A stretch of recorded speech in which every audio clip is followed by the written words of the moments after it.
Hey, welcome back, everybody. Got some more Modern to play, got some more matches. My name is Caleb D, of course, and I'm here with Kanister. How you feeling, Kanister?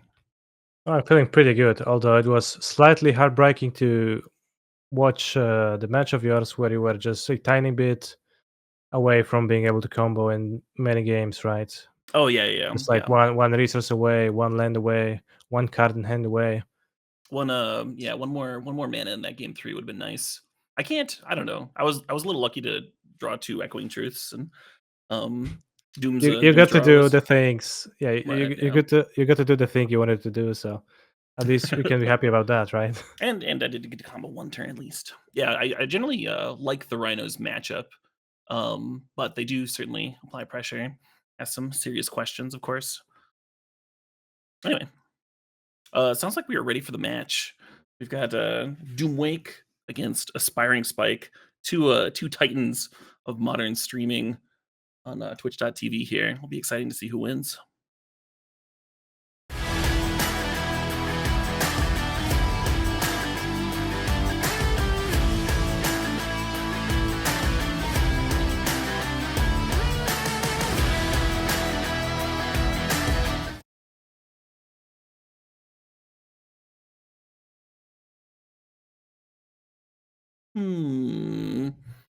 Players looking at some opening hands. Doom staring at a pile of Disruption, but no Cascaders. Have you played a lot of Rhinos, Kanister? Is that the sort of hand that you might keep? Well, I haven't played too much of Rhinos. I have to guess that Doomweg is not gonna be too happy keeping a hand with no cascades. He's gonna be mulliganing away into something that makes even less sense. So Yeah, it not looks the like best situation for him. both players are staring at their sixes, and I can't Yeah, imagine being especially happy on either side here. I just looked at the bottom of the screen, looking at Spike's hand. That is not a hand that makes too much sense either. Triple Witch's Cottage, Temple Garden, Lightning Bolt. What are those Before cards? today, if I had seen this hand, I would have had no idea what the deck was doing. Just no idea, absolutely. All right, so an understandable mulligan to 5 for Spike. Not the best 5 either. 4 lands, a leyline binding, but I guess Well, both that players are helps a gonna lot. have. Yeah, both players are gonna try to cobble something with their top decks, I guess.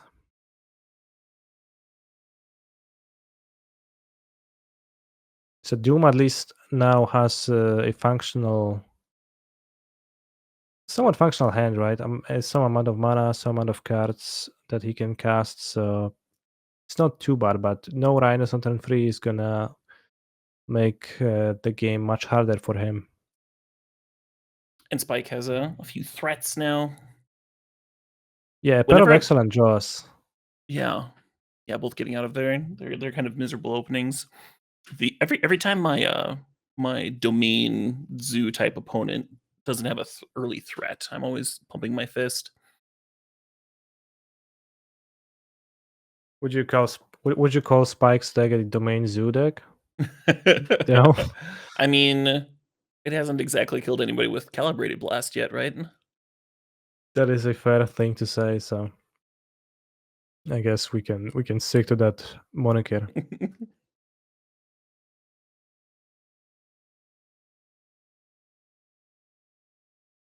All right, so probably we're gonna see Territorial Kavu hitting the graveyard thanks to Murderous Cat, which just means that Spike is gonna be capable of putting it right back on the top of his deck with this Witch's Cottage next turn.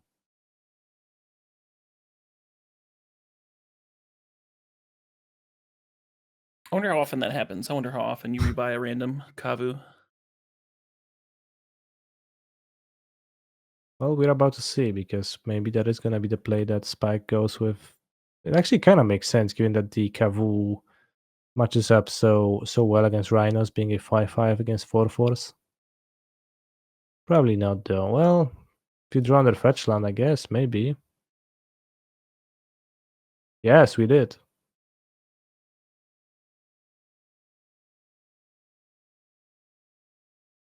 That This dragon's is a got flying, pretty right? There's so much text on that dragon. yeah. It is a dragon, so it does have flying. This is a pretty aggressive attack still. Getting in for 4 damage while you know your next draw step yields a Kavu, so you are essentially taking 6 for sure. And if Doom decides to Force of Negation this leyline binding, it's actually gonna be 10. And there's gonna be a Shieldred in play, so I don't think Spike can win this game anymore, right? Gonna take gonna go down to 6 and 4 from Shieldred, then you're gonna go to 2. Yeah, Yeah, there's that's no it. outs. I wonder. I wonder if Spike was supposed to play the leyline binding pre-combat to see if it resolved first. Easy for Yes. me to say, of course, sitting in my perch. It seems to me like that play would mostly have no downsides, but certainly Spike bringing in some more shield rids, bringing in Path of Peril, pretty excellent at clearing Rhino tokens. The one of Chalice the Void, great against all Cascade decks.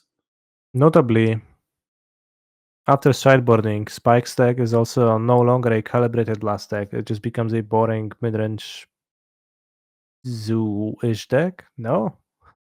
I guess it's gonna be a little bit of a calibrated blast deck. Getting Fable of the Mirror Breaker, making it a little bit hard to discard those Shadows of Mortality.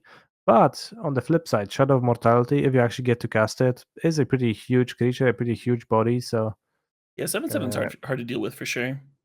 there's just a single Murderous Cat, and I guess maybe Dead Gones. But Doomwake was very quick to cut his Dead Gones. So maybe Spike is seeing through that plan.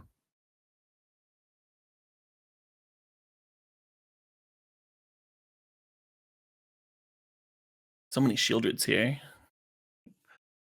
Yeah, that's so many 4 shield reds in both decks. Both competitors bringing 4 of them. They were so ready for you, and you just had the easiest time. So ready, yeah.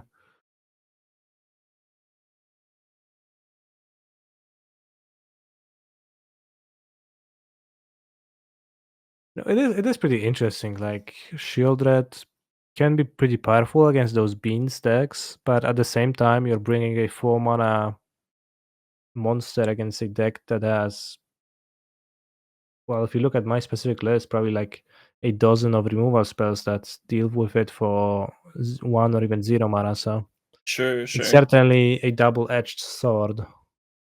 Yeah, Spike was talking about it where, like, even if you have plenty of answers, sometimes it ends up killing you because all of your answers force you to draw cards with beans sometimes.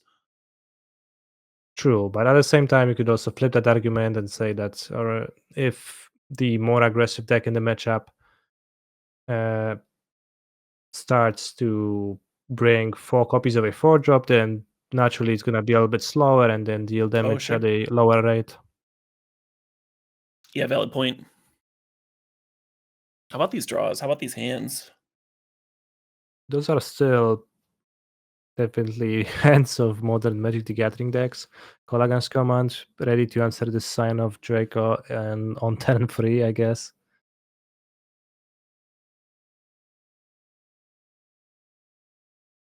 Rhinos has some Mm, Cascaders. Spike has an answer to some Cascaders. Also, the Shieldred actually makes a lot of sense in Spike's hand right now because he has effectively 4 lands with Troll of Khazad Doom available. So it's going to be a really strong play to make on the next turn, and also a really good follow up to Path of Peril if he ever ends up casting that. So Doom's Shieldred not as good without the 4th land and without the second black available just yet. I think if you're lightning bolting your opponent, you're a zoo deck. That's fair. That's a very fair thing to say. It kind of looks like this Path of Peril is gonna. Well, I guess the Force of Negation might get pitched to Subtlety here. Maybe the Path is gonna be good. hmm I think we're for sure settling here. So yeah, there's not gonna be any forces of negation left, but honestly, like with how things stand, it still favors. Well, it still favors Doom, I think, right? Because Doom is putting Rhinos into play, untapping, attacking for 8, and then he has another violent outburst ready to put 2 more Rhinos end of turn. I have to imagine that will be the Yeah. line. If Spike draws a fetch or a Witch's Cottage, could just win, right? Well, I guess we're casting Calibrated Blast in the upkeep because we know that Shieldred is on top because we did put it there with our subtlety, with the Oh, okay. subtlety that Doom Right, play right, last right. turn. Yeah, no Witch's Cottage required. It's just But there. that's 4 damage. And this very sad Mulligans command, looking at Breeding Pool and Islands. Otherwise, he would have been able to stop this Sign of Jacob from dealing the last 4 damages. So I've considered long and hard, and I now think that Spike was favored in that spot. yes, I have to admit I have not given proper attention to Mulligans command's mana cost when I was forming my opinion. And it's way harder than I have thought fulfills in Doom's deck. So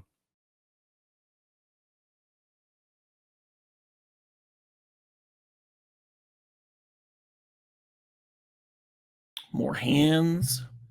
Spike looking at an up the beanstalk. And some pretty reasonable mana development. I think Doom we're has going to see access it. to the best opening that Rhinos has on the play, ice into a Cascade spell. Well, we'll Yeah. see if he draws a third land drop.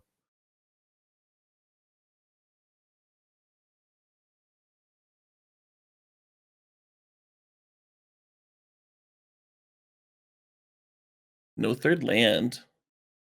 That's so huge. Yeah, that's like the worst case scenario of Rhinos. It just happens not that often, but often enough to be pretty rough and something you have to just endure sometimes. But the game just kind of just flips so hard, right? If Doom gets to hold up Violent Outburst right now, those Rhinos would deal 8 damage, and also negation will be ready to protect them. And suddenly, now it's much worse for him. Shield Red, a 4-drop, doesn't help. And the only green card to pitch the forced negation is the one Cascade spell. Hmm. I wonder if Not Doom should have great forced for Doom. negation to the beanstalk. Maybe, especially like considering that drawing a card and passing makes him discard and clean up. Yeah, not. It wouldn't be a great position for him though. So Oh, sure. I understand trying to play for violent outbursts into protect my outburst with force of negation and then try to deal 16 damage this way. Absolutely.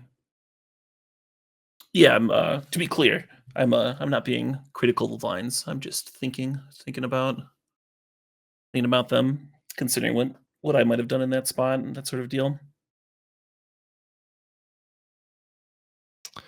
Crashing Footfalls. We can Fury the Sign of Draco, and then we could Force of Vigor those beans. It feels like that's already too, it's already too late for that. But maybe you can try to assume that Spike's hand is just bad, and you get to stop him with this Force Yeah, of Vigor. But with Shieldred in play, there could another be. Shieldred top deck for Doomweek. Not Yeah, so great when you're missing land drops for sure. Not helping in this spot at all. Being a card you cannot pitch to any of your other cards. yeah, another brutally fast match. We've had a lot of fast matches today, despite there being several bean decks and all of the really efficient disruption. On Hmm. paper, it looked like there was a potential for some grindy games, but everything was pretty brutal. I think the longest game of the whole day might have been the game that you were locking up against Spike, or the one where I took like a 2-minute tank and then immediately died. Probably one of those. Yeah, had to Yeah. be one of those. But that means that Aspiring Spike gets to qualify for the top 8 of the Modern Super League Season 1. So congrats to Spike. Congrats to Spike. Absolutely. A very deserving top 8 competitor joining you. We have one more giveaway to do, and then we'll be going to a break, and we'll have a wrap up. Yeah, if you want to win, type horror in the chat. Yeah, once again, go with the password horror. Type it in the chat, and then get yourself a chance to win. Yeah, good luck, folks.